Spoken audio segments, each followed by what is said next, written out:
Hey everybody, what's up? It's your girl Vandy Blue, and I am back for another Love and Hip Hop New York review, you guys. Alright, so please do not forget about the Stardust app to put your reaction videos up there. Ask me questions and I will respond to your reaction video in these videos. But they still haven't put up the new episode on Stardust app yet, so I'm waiting patiently. But don't forget to get that and share it to your Twitter and your Instagram and your Facebook and let me know so I can see you. Holla at me, all right? So look. So Love and Hip Hop New York was very eventful. Like, we went around the whole episode trying to get the little crazy bitches to come together so that they could go to St. Boat and help with the hurricane victims. But these hoes can't get it together because Bianca gotta be running across the table on people with that terrible ass blue wig. Like, really? Oh my god, that was so bad. And then Cayenne was acting crazy trying to fight Sophia the Body. But Sophia the Body got buku mouth for somebody that's probably gonna get her ass whooped. I'm just saying. But you know, Jacquay checked up.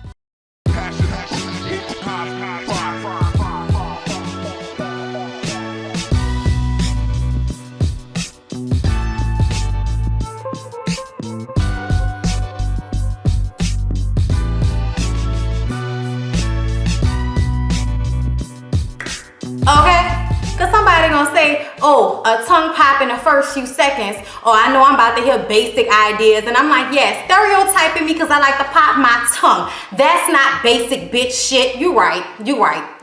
Girl, anyway. So Sophia the Body tries to apologize to Jacquay last episode. Okay? It was the beginning of the episode. It started where it left off last episode, which was at Carl's boxing events. Everybody's there.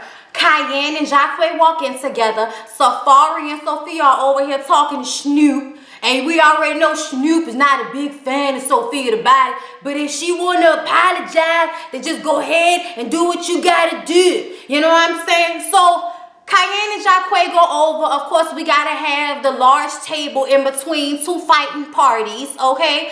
And Jacquay is like, we're never gonna be cool. Because Sophia says that she's sorry about what happened and she only came to apologize, not to start no mess. Safari interjects and is like, look, I didn't know this whole situation was going on. I thought that I was doing something good, helping y'all settle whatever y'all misunderstanding was. While he's trying to explain himself, Cayenne interjects and is like, oh yeah, this the Sophia the Thotty girl, the one that Mariah flips over, huh? And it's like, why are you starting already, Cayenne? Like, you know I like you, girl. And I understand that you have your feelings about Sophia the Body because you feel like she played your shorty Jacquay. I get you, sis. I don't normally say that. But I feel like this was a situation where you a new girlfriend. You needed to let him prove himself with what he wanted to do. You should have just been standing back, chilling, okay? You shouldn't have really had nothing to say out this situation, even if you did feel some type of way. Talking about, oh, what you rolling your eyes? And she was like, yeah, I'm rolling my eyes, bitch. Like, you interjecting and being hella extra, and I don't even know you, okay? I kind of felt Sophia the Body on that. So she pushed that table on that girl, and Jacquay was like, you can't be acting like this in public. And he escorted her out, and they leave, and that's that. Sophia, hang it the fuck up. You're not getting no more scenes. You're not getting no more TV time, Sophia. Let it go. Your portion of Love and Hip Hop New York is over. Thank you. We appreciate you, though. Pick up your check at the door. So Remy, Juju, and Jonathan meet up, right? And this is the adult bitch squad, okay? And they're talking about Juju and how ever since she broke up with Cam and went on her little friend date with Safari, that now she's in a better place and she is on the move, okay? She is really trying to get her master's degree popping, and she did finish that like a couple of weeks ago. She posted on Instagram that she had graduated. So congratulations to Juju for always escalating as a black Barbie doll, okay? Just always to the next level, bitch. We don't never stop. Always something to learn.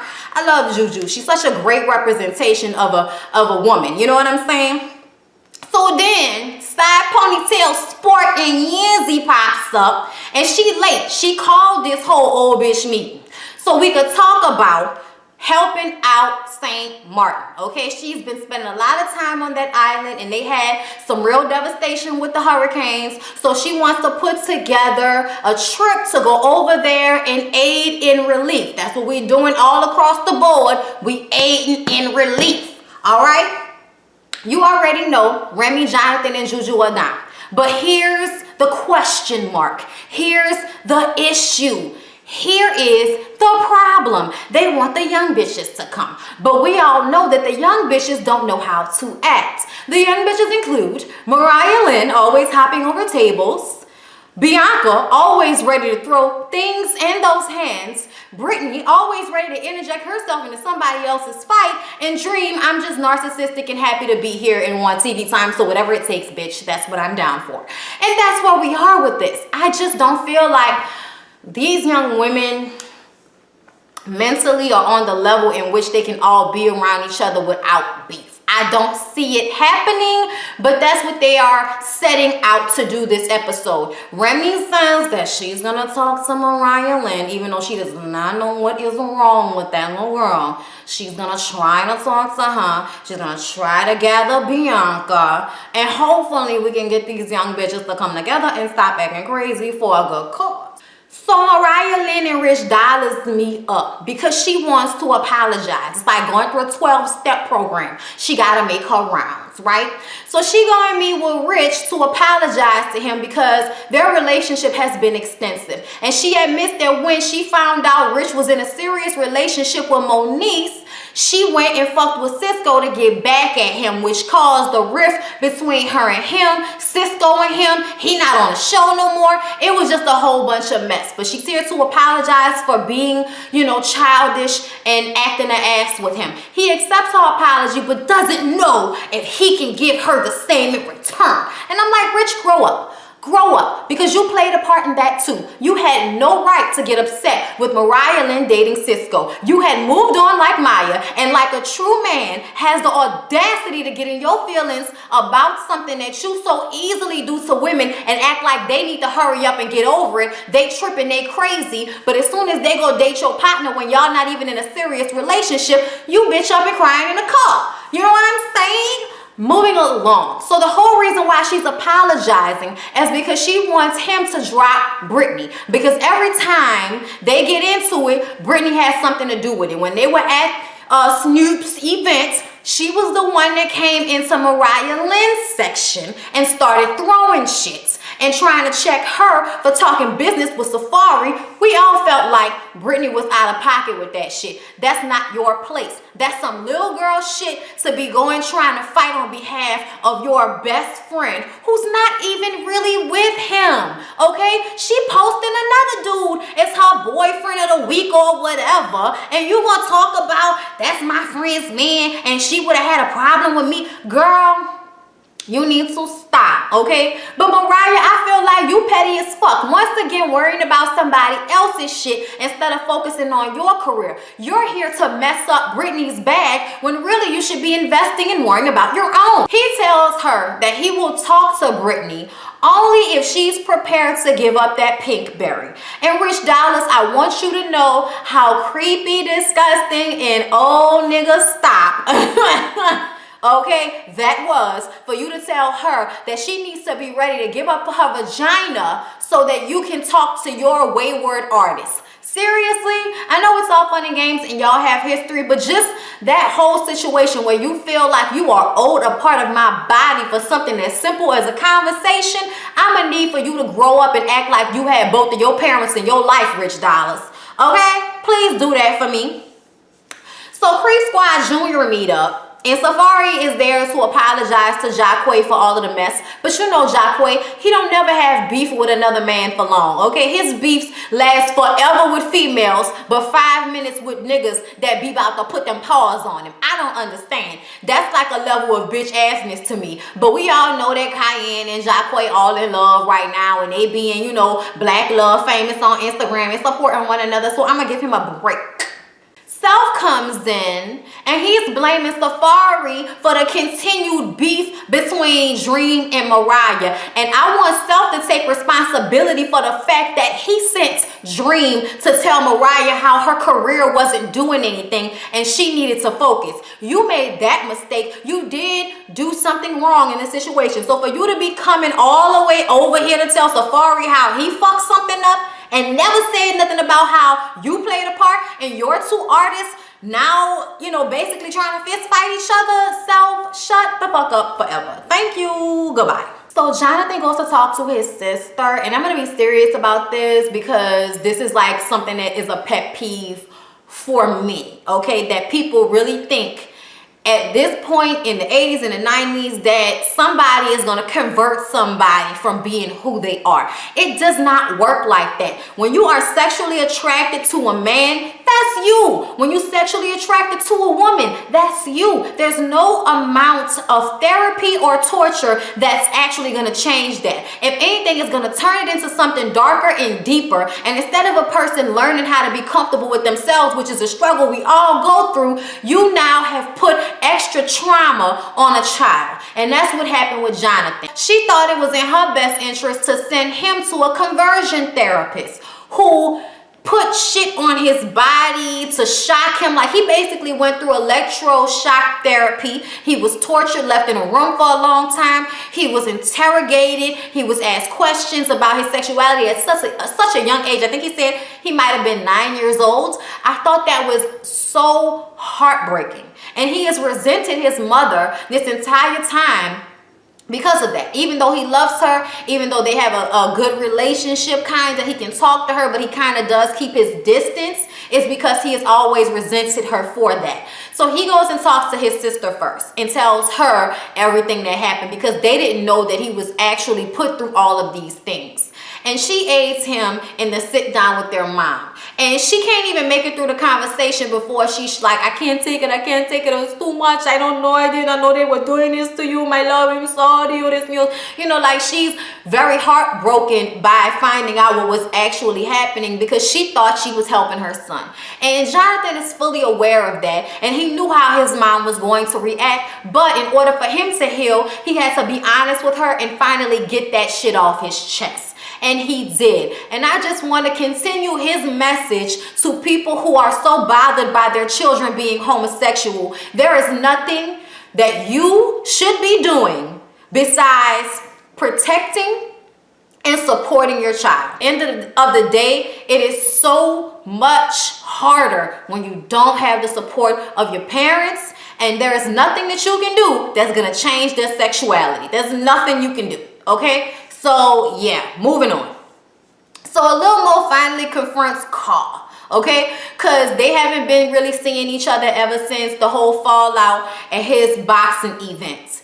And they sit in the car talking, and she's like, I want to know why you felt like you couldn't come to me. I'm supposed to be your best friend, your wife, your homie. And you mean to tell me that you're going to pop up with an Instagram and keep it from me? Explain yourself. Carl says that it wasn't even his idea. It was only for the boxing event. It was only for business. And he didn't know that he blocked her. And she said, that's bullshit, Carl. Okay, that's total bullshit, because you have to go through a lot. You got to go to somebody's page, press the little 3-button thing, block user. You have to go through steps for somebody to get blocked from your page. So you was doing that intentionally because you didn't want me to see what you were doing. Hitting bitches up in the DMs. And Lil Mo wanted him to know. Cynthia wanted Carl Dargan to know that if he want to play this game, we can play this game, because she can go out here and do her dirt just as dirty and just as worse, and that nigga never know. Okay, so she feel like he need to get his mind right, because she could be out here doing the wrong shit too. Okay, and Carl is just sitting there and taking it, and he wants her to know that he loves her and he wants to work it out, and he'll do whatever he has to do to get back in his queen's good graces. And she starts to cry, and he tells her she doesn't have to, and she says she does because she's gonna forgive him, okay? Because she sees the love, all right? And again, she don't want me going from marriage to marriage to marriage with all these damn children. So her and Carl Dargan gonna work it out. She said you can call her whatever you want to call her, but you gonna forever be calling her Mrs. Dargan. All right, Cynthia, all right. So Remy and Bianca and Mariah get together so she can talk them into the meeting, okay? Long story short, they agree to the meeting. Rich goes and talks to Brittany, who's doing a video with Trina. I like the song. I need to go check that song out, okay? Because it was cute. And they getting a video together, and he takes Brittany to the side to talk to her, okay? You the common denominator. letting her know that you out here starting shit and you need to be focusing on your career. But just like a young ass girl with a hard ass head, she thinks that it was her place to interject because Mariah Lynn was over there talking to her best friend's man. You need to grow up and let your best friend worry about her man. That bitch don't even know who she with this week. I feel like they was already broke up at this point. She had already moved on like Maya. And you over here getting in fights with bitches for absolutely nothing. She's not really hearing Rich. She feels like anybody would have done what she did. No, bitch, anybody would not have, okay? The only way I'm going to say something, I'm not about to fight no bitch, but I'm going to just peep the scene, see what the situation look like, think in my mind, what kind of friend do I have? Is she gonna be mad when I tell her this, or she gonna receive it like like I'm giving it? Okay, but either way, I'm not gonna put myself in a bullshit. I'm gonna make sure that nigga see me though. You know what, Pass? Hey, how you doing? All right, and then I'm gonna tell my friend, okay, because I want my friend to know what's happening. I don't want anybody to be pulling the wool over my friend's eyes. That's a good friend. Cayenne is in the studio tearing it up on the mic, okay, giving story time for you hoes. Old school New York rapping. I can zig it. I can zig it. This rap I was following, okay? Jacquay and Mariah come through to talk to her because, like I said before, Jacquay felt like she was doing the most at the boxing event, okay? That was unnecessary. Okay, she explains that just like a year ago, she had her jaw fucked up. She had her jaw broken, had a wire in her jaw because she got jumped by some females. And ever since then, she's been trying to put her past behind her and move on and be a better woman. But her past caught up with her when Sophia tried it. Like, you rolling your eyes and being fucking ritsy titsy, and I know I can fuck you up, so please act accordingly. That's how she felt. She breaks down and cries about it because she's just been through so much and it's been a hard life for her, and you could tell she wears it on her like her life has been hard. But you still look good, Cayenne girl. I am here for you, okay? And they just comfort her, and it was just a sweet moment. And you can already see that Jacquay and Cayenne are much further in their relationship than Love and Hip Hop is letting on. I'm just saying, they seem very into each other very quickly, okay? Rich speaks at a World Diabetes Day event, and just speaking about his experience, his mother and father there. Brittany is there, Yandy is there. Who else was there? Somebody else was there, but everybody was there to support him. And he was just talking about how his mom, who is pre-diabetes, was checking her blood sugar, and just for the shits and giggles, he did it and found out his sugar was extremely high. And that's how he found out he had diabetes. And he got emotional because they make you feel like there's something weak about going to the doctor and checking up on yourself and making sure you're okay. It's something that a lot of black men don't do, and they should. And he was just emotional about taking care of himself. And in this area, I'm so happy that Rich is doing that. Andy took this opportunity to talk to Brittany about coming to meet with the other girls so that they can drop the beef, okay? So they all meet up. Remy and Yandy, and then Bianca and Mariah get there first. They want everybody to take their shoes off. Of course, bitches got an issue. I feel like Bianca came in there with a bad attitude and a bad wig. And they sit down, and Brittany is the first one to, start talking and saying that, look, I never meant for this shit to blow up the way it did. I just said how I felt in my rap. I was expressing myself in my rap. And Remy is like, you have to be responsible, okay? At the end of the day, music is about expression. But if you know it's gonna cause drama with somebody, maybe there's a better move that you can make. And in the middle of them talking, Bianca starts to interject and say things like, the way she was trying to fight me, because this bitch always trying to fight me. Like, let's just be real. You always trying to fight me, bitch. Like, she's coming from that point of view. And it was just rude, and it doesn't lend to make this situation any better when you can't even come to the table cordial, bitch. You so mad over there. And I just don't understand why, Bianca. Like, in that scene, you mean to tell me you couldn't tell that Brittany was coming to the table at least trying to meet you halfway? You know what I'm saying? She didn't even really place any blame. She just said she didn't mean for it to get how it got, and she said some things that maybe she shouldn't have said. Bianca, what the fuck are you mad about right now? The girl is meeting you halfway. But whenever Bianca said what she said, this made Brittany be like, all right, bitch, you want to be like that? Let's be real. You a thought, okay? You in my text messages talking about me, and now we got a problem. You want to lie and act like that's not what happened? They go back and forth, Remy and them trying to calm them down, but they not listening. And then all of a sudden, Bianca is running across the room, okay?